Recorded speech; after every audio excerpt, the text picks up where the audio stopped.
welcome to English Stories. Thank you for stopping by. Don't forget to share our stories with your friends. The Wicked Prince. There lived once upon a time a wicked prince, whose heart and mind were set upon conquering all the countries of the world and on frightening the people. He devastated their countries with fire and sword, and his soldiers trod down the crops in the fields and destroyed the peasants' huts by fire, so that the flames licked the green leaves off the branches, and the fruit hung dried up on the singed black trees. Many a poor mother fled, and her naked baby in her arms, behind the still smoking walls of her cottage.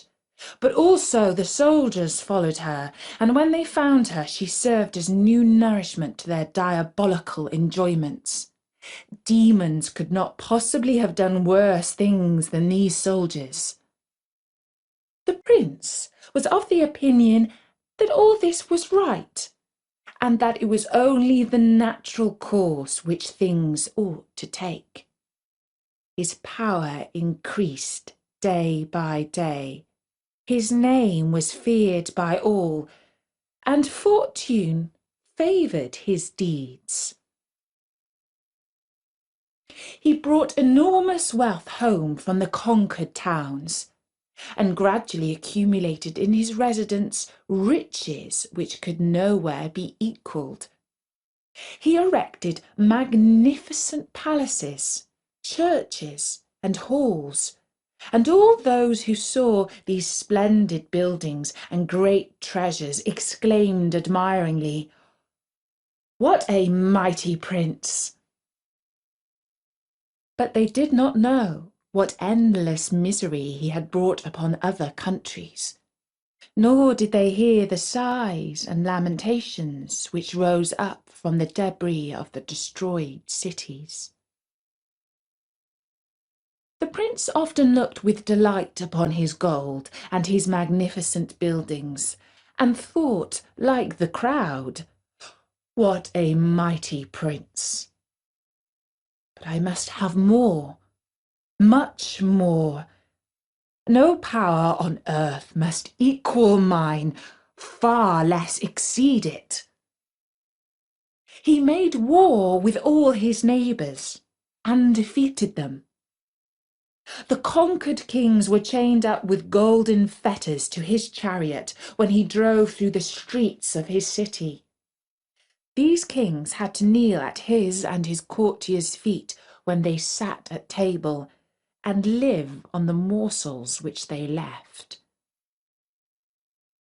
At last the prince had his own statue erected on the public places, and fixed on the royal palaces.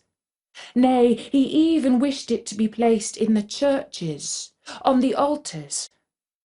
But in this the priests opposed him, saying, "Prince, you are mighty indeed, but God's power is much greater than yours. We dare not obey your orders." "Well," said the prince, "then I will conquer God too." And in his haughtiness and foolish presumption, he ordered a magnificent ship to be constructed, with which he could sail through the air.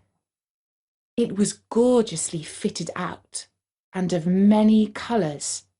Like the tail of a peacock, it was covered with thousands of eyes, but each eye was the barrel of a gun. The prince sat in the centre of the ship, and had only to touch a spring in order to make thousands of bullets fly out in all directions, while the guns were at once loaded again. Hundreds of eagles were attached to this ship, and it rose with the swiftness of an arrow up towards the sun. The earth was soon left far below, and looked, with its mountains and woods, like a cornfield, where the plough had made furrows which separated green meadows. Soon it looked only like a map, with indistinct lines upon it, and at last it entirely disappeared into the mists and clouds. Higher and higher rose the eagles up into the air. Then God sent one of his numberless angels against the ship. The wicked prince showered thousands of bullets upon him, but they rebounded from his shining wings and fell down like hailstones. One drop of blood, one single drop, came out of the white feathers of the angel's wings and fell upon the ship in which the prince sat, burnt into it, and weighed upon it like thousands of hundred weights, dragging it rapidly down to the earth again. The strong wings of the eagles gave way. The wind roared around the prince's head and the clouds around. Were they formed by the smoke rising up from the burnt cities?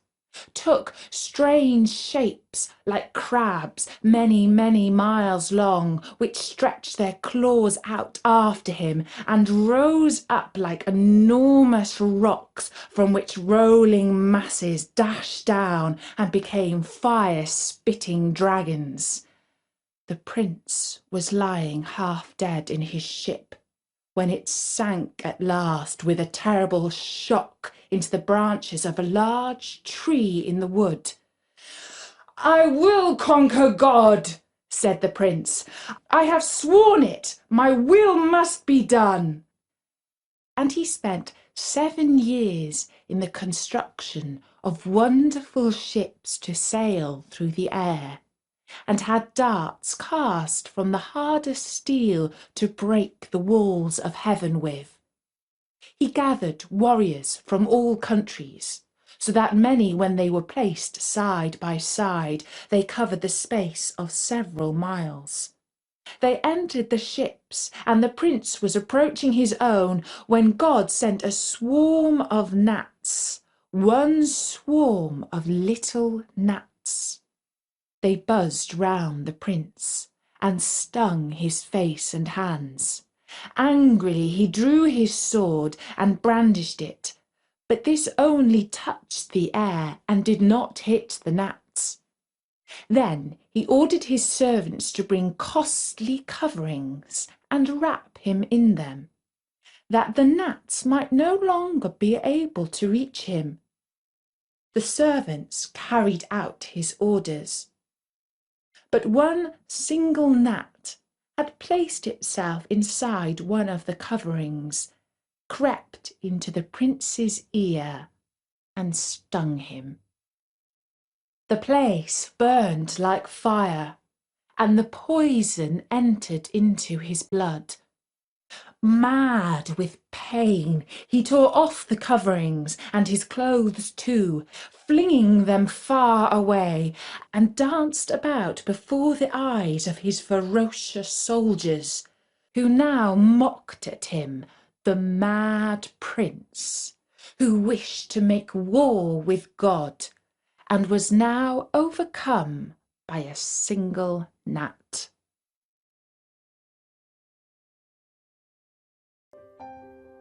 Continue your learning and listen to a English story.